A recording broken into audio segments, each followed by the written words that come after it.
Estudiante, te doy la bienvenida a un episodio más de Conversaciones Reales en Español, el podcast de nivel avanzado, Spanish Language Coach. Soy César y una semana más te traigo una conversación para que escuches en español, completamente natural, a velocidad normal, sin adaptar. Y si quieres usar los recursos gratuitos que te ofrecemos, lo puedes hacer en la página web SpanishLanguageCoach.com. Allí tienes, además de la transcripción, una guía de vocabulario que te va a ayudar a entender la conversación que estoy a punto de tener con mi compañera Lucía. Lucía, gracias por tu tiempo. Hola. Muchas gracias a ti, César, por la invitación. Estoy súper encantada y con mucha curiosidad por el tema del que vayamos a hablar hoy. Ya me decías, no sé lo que me vas a preguntar, no hay ningún tema específico. Y te decía, bueno, es que la verdad es que este podcast es un poco experimental porque hay un poco de todo. Hay temas más específicos, pero contigo me apetecía charlar, tener una conversación relajada como si nos estuviésemos tomando un cafetito. Nos conocemos virtualmente, pero no en persona. Y lo primero que te preguntaría, si te conocieran en un café, en este café virtual o té virtual que tengo yo aquí, es, yo antes de empezar a hablar contigo de forma online, seguía ya tu contenido en YouTube especialmente, también en Instagram, y dije, ¿y esta chica qué hace en China? ¿Qué está haciendo en China? ¿Por qué está pasando la pandemia en China? Luego me di cuenta de que habías vuelto a España y luego te fuiste a China otra vez. No sé, tengo mucha curiosidad con este tema. ¿Qué hace una española en China?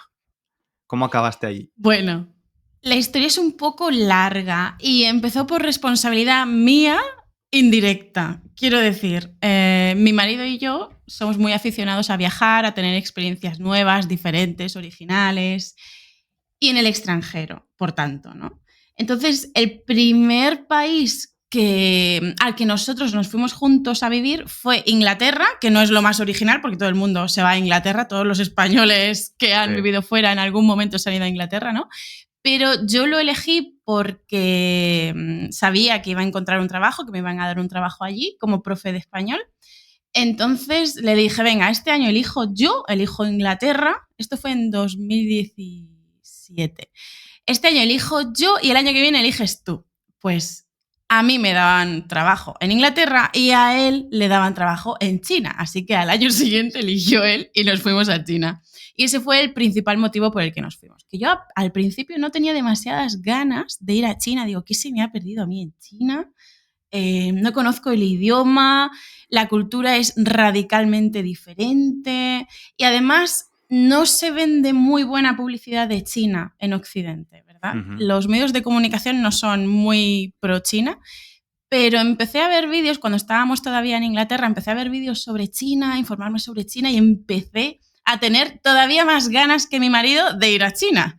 Total, que allí acabamos. Sí. Ostras. O sea, vamos a ir por partes.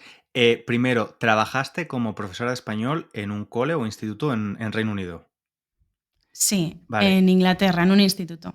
Esto me interesa porque yo di el primer paso, hice una semana de observación para ver si quería convertirme en profesor de español en un instituto.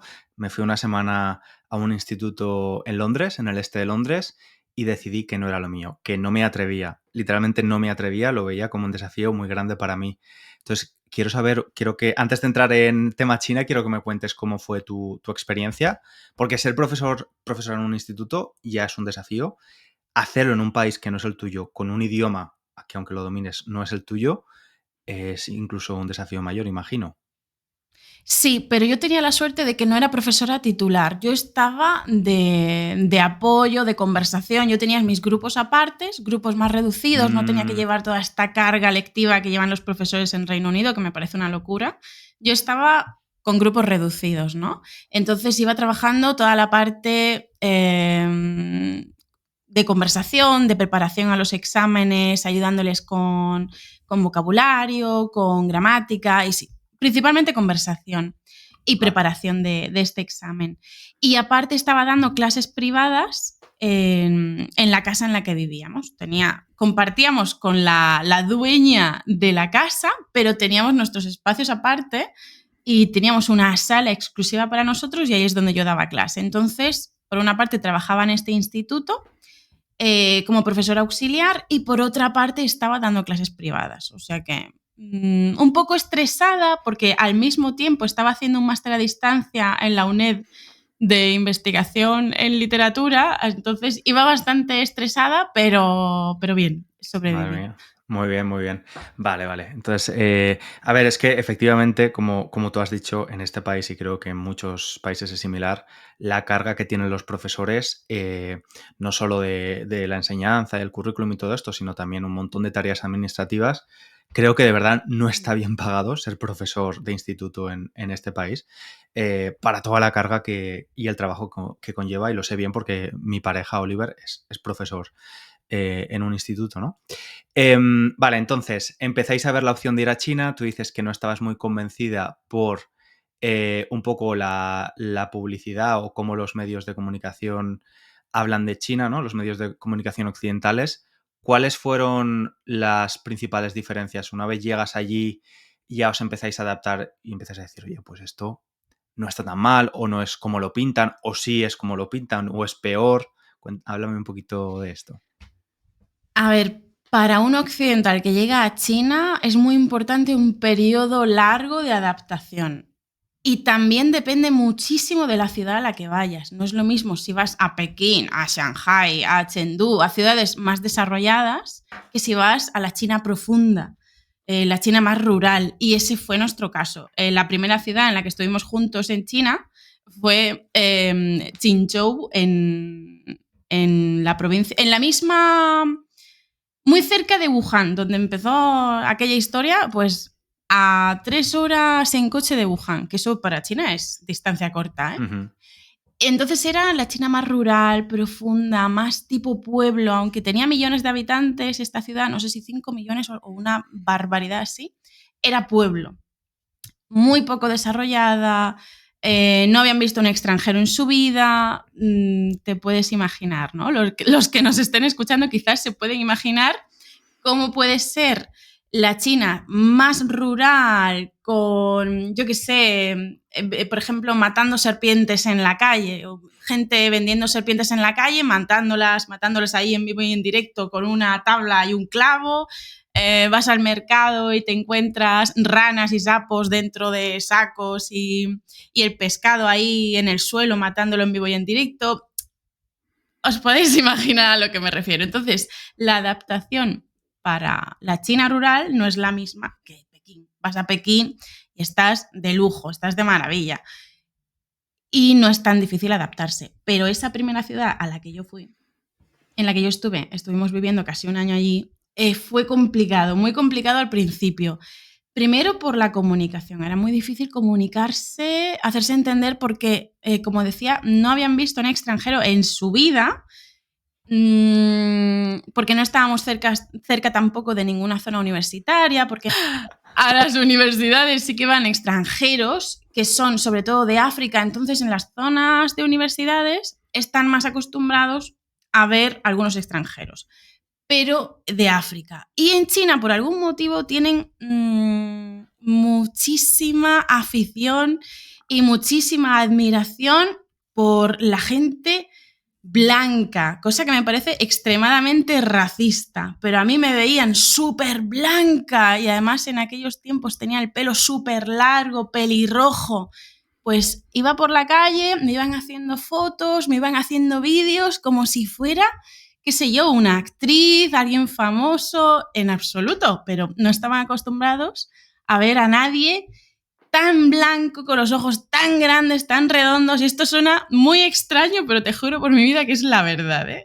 Es la verdad. Entonces, fue muy difícil al principio por la comunicación y por este casi acoso de montarme en un taxi y que el taxista se me pusiera a hacerme fotos, a hacerme vídeos. Yo he ido en taxis y los taxistas se han puesto a hacer videollamadas con sus familiares para enseñarles que iba con la UAE, con una extranjera.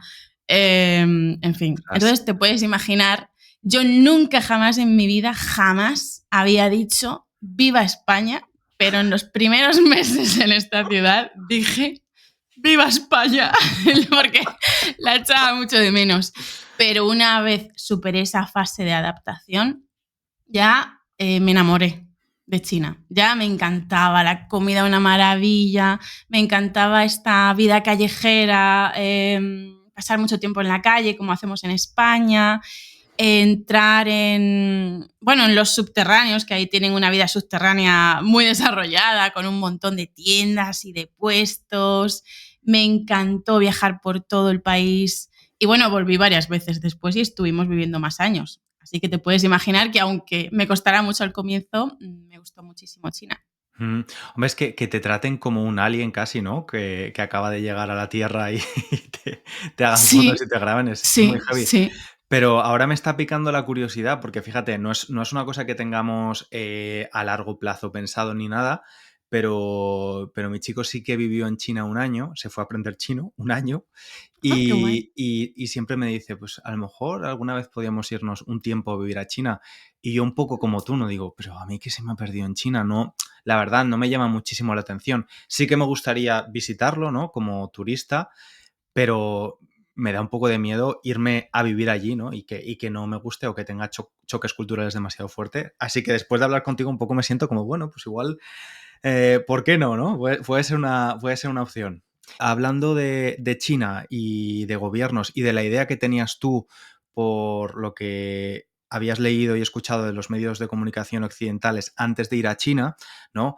Una de las cosas que al menos yo percibo de China es que el gobierno muy democrático no es, ¿no? Que hay muchas dudas sobre el tipo de gobierno y de democracia.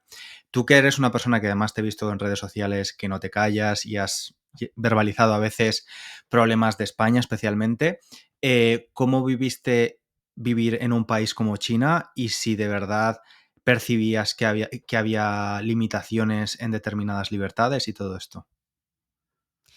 Yo no percibí limitaciones de ningún tipo. Yo nunca me he sentido más segura en ningún otro país, aparte de China. Bueno, me he sentido segura, por ejemplo, en Emiratos Árabes, en Dubái, ¿vale? En Dubái, no en otra ciudad, que creo que allí como mujer no me sentiría especialmente cómoda, aunque tampoco me sentí muy cómoda por algunas cosas en Dubái, no quiero entrar en ese tema, pero China para mí es el país más seguro del mundo, con muchísimo capitalismo, tanto que se dice de comunismo, comunismo, comunismo, ¿dónde? Si son más capitalistas que nosotros.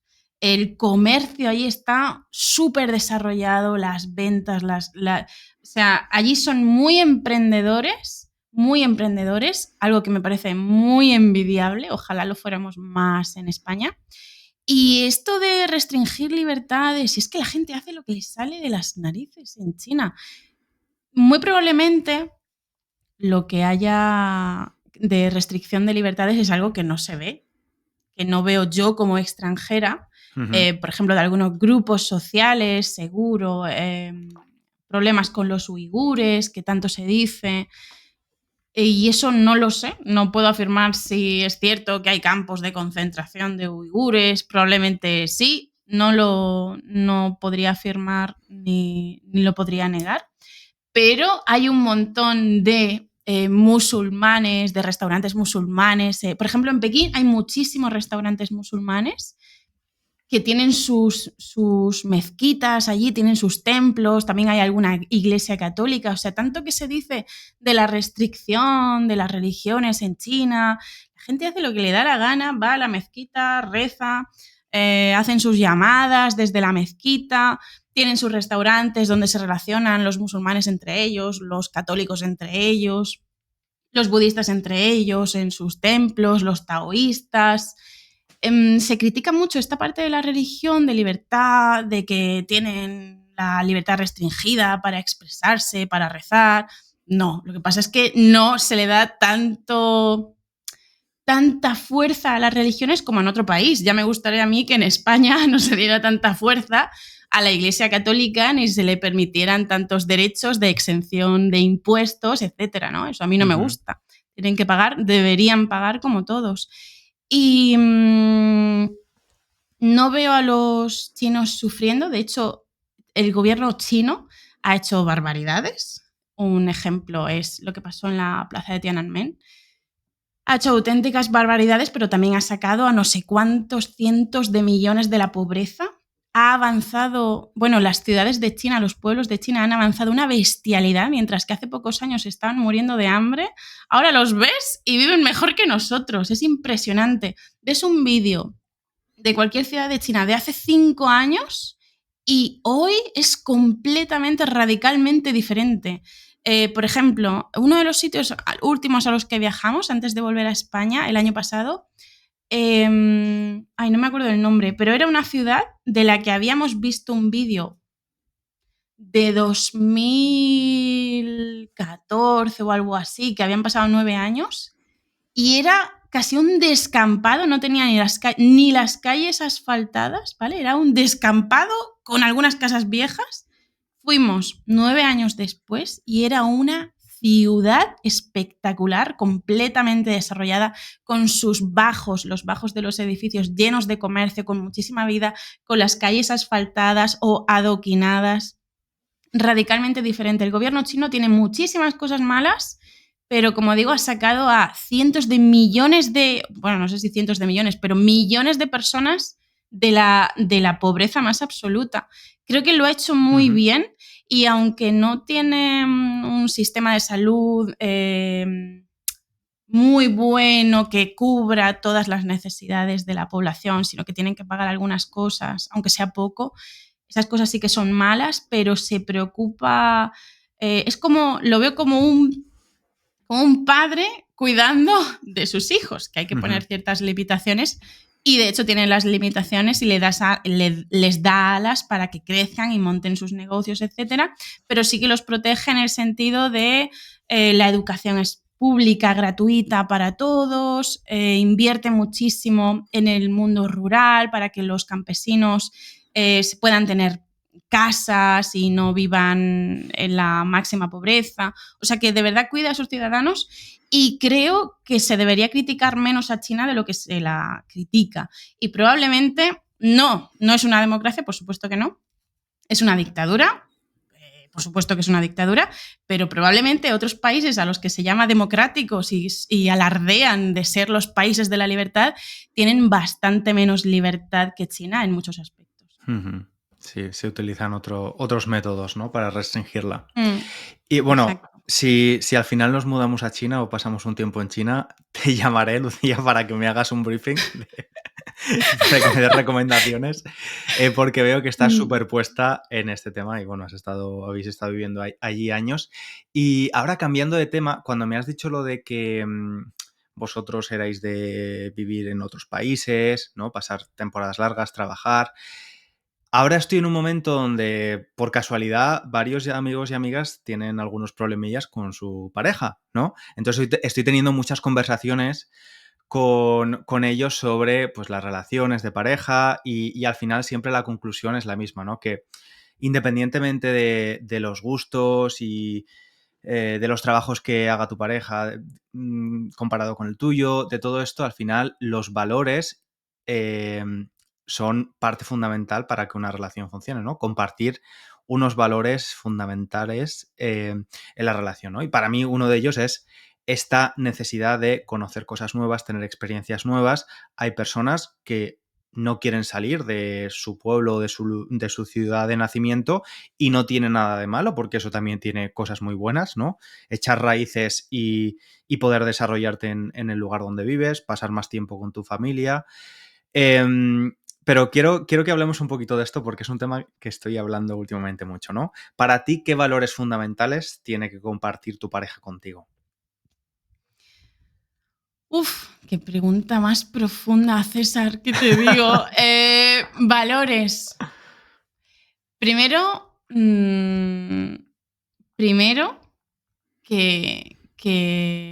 bueno, es que esto es tan básico que no lo tendría ni que decir, pero hay que decirlo. Bueno, Que pero es que a veces las cosas básicas son las que más se descuidan.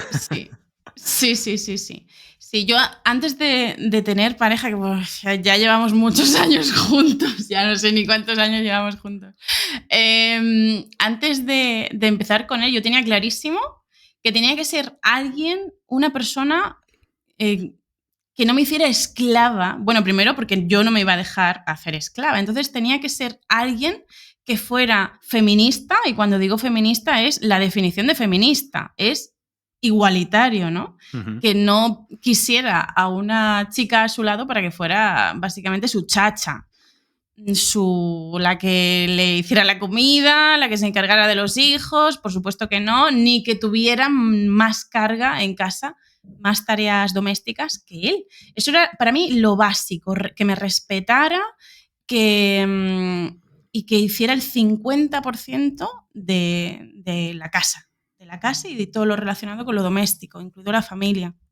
Entonces, para mí es básico como en mi pareja lo que hace, que es que cuida de nuestro hijo igual o más que yo, porque yo trabajo muchas más horas, entonces él se encarga de muchas más horas, de muchas más cosas que yo en cuanto a la crianza de nuestro hijo y en cuanto a la casa. Y por otra parte, el respeto mutuo, por supuesto, que tiene que ser súper básico, nada de relaciones tóxicas, porque experimenté muy de cerca una relación tremendamente negativa y tóxica y yo sabía que eso para mí no.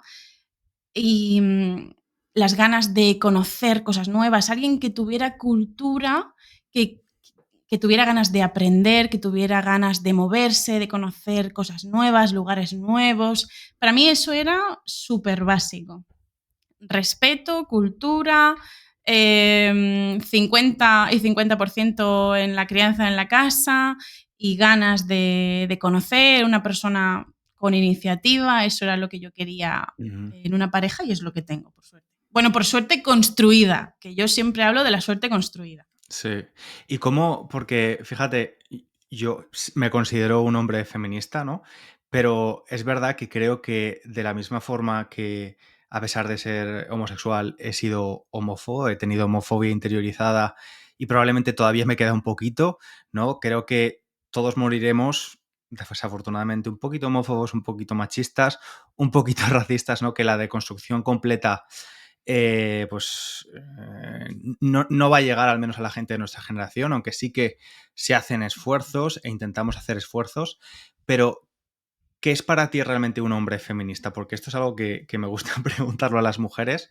Eh, es alguien que, no sé, ¿qué es para ti la definición de un hombre feminista? Porque luego también he escuchado que un hombre no se puede considerar feminista porque es hombre, ¿no? Entonces puede ser un aliado feminista, pero no feminista, ni puede liderar, obviamente no liderar, pero como que no tiene que haber no debe tener demasiada voz con temas relacionados con el feminismo. Entonces siempre me gusta preguntar a las mujeres este tipo de cosas porque me parece interesante. Sí, es un tema muy controvertido y a mí me toca profundamente las narices, eh, ambas partes enfrentadas, las dos, me tocan las narices para muchas cosas. Hay muchas cosas que se dicen dentro del machismo. Bueno, todo dentro del machismo me jode, me tocan mucho las narices y hay algunas cosas dentro del feminismo, de algunas voces feministas, algunas, que me molestan. Esto de que he escuchado algunas veces que no puede haber hombres en las manifestaciones feministas, perdón. O sea, los hombres no pueden luchar por los derechos de las mujeres, por supuesto que sí. ¿Y qué es un hombre feminista? Yo creo que sí, se les debe llamar hombres feministas, porque feminismo y el sustantivo y el adjetivo feminista simplemente define a personas que creen en la igualdad entre hombres y mujeres, nada más. Entonces, un hombre feminista para mí es un hombre que te respeta como mujer como a un igual, como una persona igual que tú, con los mismos derechos y las mismas obligaciones. Y Ujú. punto pelota. Si es que mmm, no hay mucho más. Escucho a algunos hombres porque como tú también escucho un montón de podcast de emprendimiento, negocios y eso, evidentemente, porque los dos tenemos un negocio. Eh, y sabes que en este mundo del emprendimiento hay muchísimos hombres, cada vez hay más mujeres, pero hay un gran monopolio de hombres en las empresas, en el emprendimiento, y entonces escucho a muchos hombres. Y me molestan comentarios que hacen del estilo de que las mujeres, una vez tienen a sus hijos, parece que se les activa un chip y ya no quieren más emprender o se tienen que dedicar más a la crianza. Hombres que supuestamente abogan por la igualdad. Ujú. Yo a los 2 meses de tener a mi bebé tenía ganas de hacer proyectos nuevos dentro de mi empresa, tenía ganas de comprar un piso para reformarlo, tenía ganas de hacer un montón de cosas. ¿Qué pasa? ¿Que yo no soy mujer? ¿O hay algo mal en mí? No, cada mujer es diferente y no hay que decir en absoluto que las mujeres para la crianza y que ya después de unos años de criar a sus hijos ya pueden volver a trabajar. Que cada mujer haga lo que le parezca bien. Si se quiere quedar en casa a cuidar a sus hijos, pues que se quede. Y si quiere volver a trabajar, pues que vuelva a trabajar. Claro, pero es verdad que el tema es complejo, ¿no? Porque al final creo que tú y yo somos de la misma generación, incluso generaciones jóvenes como la nuestra, todavía nos hemos criado en un ambiente donde si una niña tenía un perfil más de líder, era marimandona, ¿no? Un adjetivo, ¿no? Que no se usaba para un niño, ¿no? El niño era líder, era estratega, la niña era marimandona, era controladora. Entonces, al final, ese tipo de educación y de sesgos de género o de educación sexista tiene un impacto también, ¿no? A la hora de luego, imagino, como mujer, en algunas mujeres decir, bueno, es que han ido aniquilando esa semilla de emprendimiento o de liderazgo que yo tenía. Y yo, de hecho, aquí estuvo Laura, que tiene un podcast que se llama Yo Emprendedora, que es un podcast para cualquier persona que Sí. emprende, pero está en clave femenina y yo le dije, fíjate, me gusta tu podcast y no soy mujer y obviamente no es un podcast para mujeres solo, pero sí que entiendo que si como la mayoría de nosotros hemos vivido en una sociedad más o menos sexista, pues que en algunas mujeres haya crecido esa semilla y se la hayan intentado cortar, ¿no? Cuando salían los brotes. Y lo relaciono mucho también con la clase. Es decir, si tú vienes de clase trabajadora donde no has visto a nadie emprender o las personas han vivido de su sueldo y no han tenido como no esas ganas, pero ni siquiera la posibilidad de emprender su propio proyecto, al final crees que no es posible para ti, ¿no? Y esto a mí me pasó cuando hice el Erasmus. Yo era pues, el único chico que hizo el Erasmus en Londres de mi grupo de clase trabajadora. El resto, que era un grupito de Madrid, eran personas con familias de muchos posibles, ¿no? Que se dice. O sea, familias bastante adineradas. Sus padres y madres tenían trabajos en consultorías, eran dueños de empresas bastante tochas, bastante grandes. Y yo les escuchaba hablar con 20 años de sus proyectos de futuro, de lo que querían hacer con la vida, y yo decía, wow. O sea, todo lo veían posible. Y para mí, lo único que veía posible era ir a la universidad, que era la primera persona de mi familia que iba a ir a la universidad, y con suerte encontrar un trabajo en un banco. Y eso para mí hubiera sido increíble, ¿no? Pero no me atrevía a pensar en nada más allá de eso, ¿no? Y creo que con el sexo también pasa esto, ¿no? Que al final la clase, el sexo, hay un montón de factores que hacen que ni siquiera nos demos la oportunidad de pensar que podemos hacer algo. Yo he ido paso a paso con eso. Yo no me veía emprendiendo. De hecho, mi madre es autónoma, tiene una tienda de calzado desde... Ella empezó a trabajar en esa tienda, no era suya, era de mi abuela paterna. Y ella empezó allí con 14 años y estudiaba por las noches. Y se hizo, hacía el instituto por las noches, formación profesional. Y se hizo la dueña del negocio cuando murió mi abuela, cuando ella tenía 16 años, creo. 16 años. Y desde entonces sigue con la misma tienda. Y es suya ya. Quiero decir, aunque esté separada, divorciada de mi padre, de su ex marido, la tienda es suya porque ya lleva ahí, ¿cuántos años? Casi 40 años, algo así, una barbaridad, y es suya. Se llama Calzados Lucía, y en lugar de por mi abuela paterna, ahora es como, se llama Calzados Lucía por mi hija. Muy bien, coño, Calzados Lucía por su hija. Entonces yo a ella la he visto desde pequeña pasarlo muy mal económicamente porque porque incluso tenía que pedirse préstamos para pagar a los proveedores porque no tenía ahorros. Entonces a mí me pasaba lo mismo de no veía el emprendimiento como una posibilidad. Esto que dices que muchas familias, niños o hijos de familias adineradas que se ven un montón de oportunidades, ahora me voy a ir a Estados Unidos a emprender a esta ciudad porque tiene no sé cuántas aceleradoras de negocios, bla, bla, bla. No, o sea, esas cosas ni pasárseme por la cabeza. Yo iba a meterme de funcionaria, que es lo que me decían muchísimo, profesora, de castellano para nativos en los institutos o en la universidad y ya está.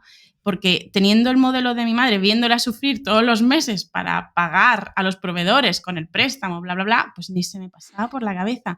Y yo misma he tenido muchísima iniciativa, también igual, no me pude ir, me habría encantado durante el instituto irme a hacer intercambios a otros países, porque siempre me ha llamado la atención, pero mi madre no me lo podía pagar, así que no me pude ir.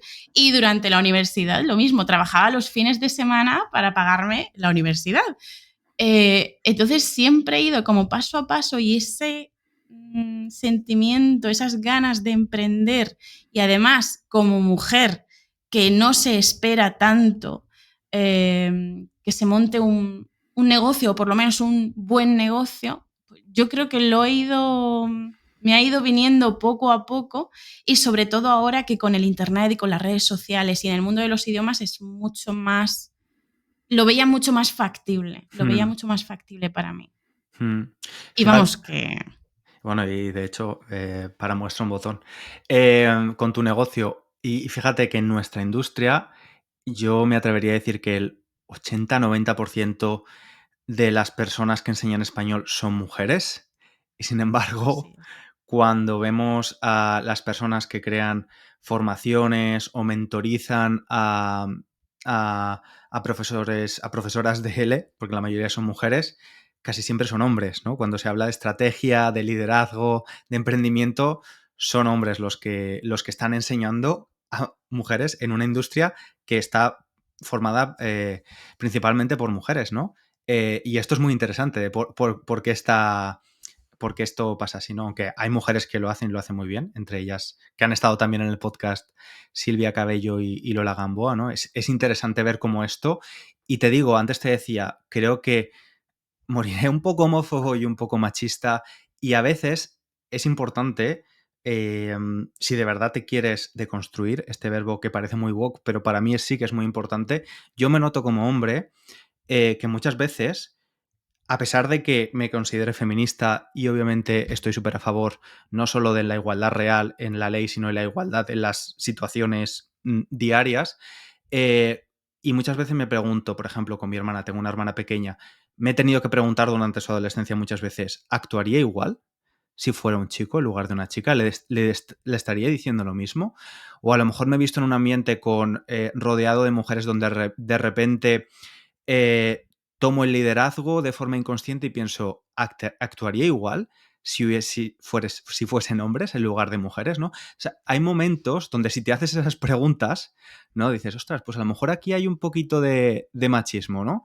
Pero claro, creo que hay que trabajarse también el ego, porque nadie es machista, nadie es racista, nadie es homófobo, todos somos perfectos, no. Si de verdad quieres trabajar en eso, y creo que es positivo trabajar en ello, hay que hacerse preguntas y decir, pues igual no estoy haciendo las cosas bien. Y no pasa nada, ¿no? Pero creo Sí. que me ibas a decir algo sobre nuestra industria, ¿no?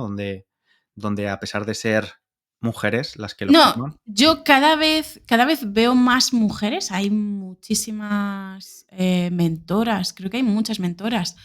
Aunque no sé dentro del mundo de los idiomas, aunque, como bien has dicho, Lola Gamboa, Silvia, la verdad es que dentro de los idiomas no sigo a mentores, pero fuera del mundo de los idiomas hay muchas emprendedoras que yo tengo como referentes, Vilma Núñez, Judy Catalá, antes Eli Romero también era mentora para emprendedoras y Ujú. emprendedores que querían entrar, aunque ella hablaba sobre todo para mujeres. O sea que Laura, que has dicho que la entrevistaste, también hay otra, Laura Rivas, creo, me suena. O sea que hay cada vez más. Lucía Jiménez Vida, creo que se llama. Hay muchas y cada vez más, y yo confío que progresivamente el monopolio masculino irá igualándose, ¿no? Ujú, Y ganando fuerza el grupo femenino. ujú. Esperemos que sea así, por el bien de todo el mundo, de la sociedad, ¿no? Y de las futuras nuevas generaciones. Tú has sido madre hace relativamente poco. ¿Habéis pensado ya en qué tipo de educación le queréis dar a vuestro hijo? En el sentido de, no sé si le vais a inculcar determinados valores que tenéis muy claro que queréis trabajar en ello, ¿no? Yo ahora que tengo a primos y primas que están teniendo hijos, ¿no? Lo veo, el tipo de colegio que han elegido, si les van a inculcar la religión católica o no, si el tema del deporte, si les fuerzan a hacer deporte o no les fuerzan, o les animan, pero si a lo mejor el niño no es demasiado deportivo, dicen, bueno, pues quizás no es su cosa. No sé si habéis pensado en este tipo de cosas, pues todavía muy chiquitín. Sí. No, desde antes de que naciera. Es que esto me parece como los valores que mencionabas que buscamos en las parejas, pues de la misma manera, si tú quieres tener hijos, si alguien quiere tener hijos, primero que hay que hablarlo con la pareja, si uno no quiere, si uno quiere, si no, lo que sea. Y también cuál es la educación y los valores que se les va a inculcar a los hijos, porque si no estás de acuerdo con tu pareja en los valores que le vas a inculcar, pues probablemente no es tu pareja ideal, ¿no? Entonces, lo teníamos muy claro desde antes de que naciera. Uno de esos valores, primero, está en el mismo nombre, porque en España, bueno, en otros países las mujeres pierden su identidad, que aquí hay gente que se va a enfadar, yo lo siento, pero es mi opinión, ¿eh? Es un poco Bueno. controvertida, pero es mi opinión. Creo que las mujeres cuando pierden su apellido y adquieren el apellido de su marido están perdiendo parte de su identidad. Es como si pasaran a formar parte de su marido. ¿Y dónde está su propia identidad individual como ser humano con su propio apellido? Por suerte en España no ocurre eso, sino que tenemos dos apellidos, aunque también ha sido un sistema tradicionalmente machista, porque el primer apellido era el del hombre y el segundo, secundario, el que luego se perdía con los hijos, era el de la mujer. Pues yo tenía muy claro que esta conversación la iba a tener con mi marido y le iba a decir que no por ser hombre tenía más derecho que yo a poner su apellido el primero. Ahora bien, tengo que decir que mi primer apellido es de mi padre y no tengo amor por ese apellido, entonces no tenía la necesidad de que mi apellido fuera el primero. Pero le dije, como tú no tienes un derecho a que tu apellido sea el primero, te voy a permitir que tu apellido sea el primero, pero yo voy a elegir los nombres de nuestros hijos. Y tú si quieres puedes opinar, pero soy yo la que los va a elegir. ¿Por qué? Porque tú le vas a poner el primer apellido, pero no además vas a tener el derecho de ponerles el nombre. Bueno, está bien, Entonces, es un punto intermedio, que esto está muy bien hacerlo en pareja, negociar. claro, era o el apellido o el nombre. Y yo, no teniendo amor por mi apellido paterno, y además siendo un apellido común, que es Sánchez, el suyo es más guay y menos común, que es Gandía, pues le dejé poner su... Si no, lo habríamos echado a suerte. Lo habríamos echado a suertes, ¿eh? Si no hubiera sido Muy el bien. caso, esta situación. Entonces yo elegí el nombre de nuestro hijo y elegiré también los próximos, y es que tenemos más, porque muchas ganas ahora mismo no tengo, César. Imagino. Es muy chiquitín, ¿no? O sea, que requiere Sí, mucha de vuestra atención.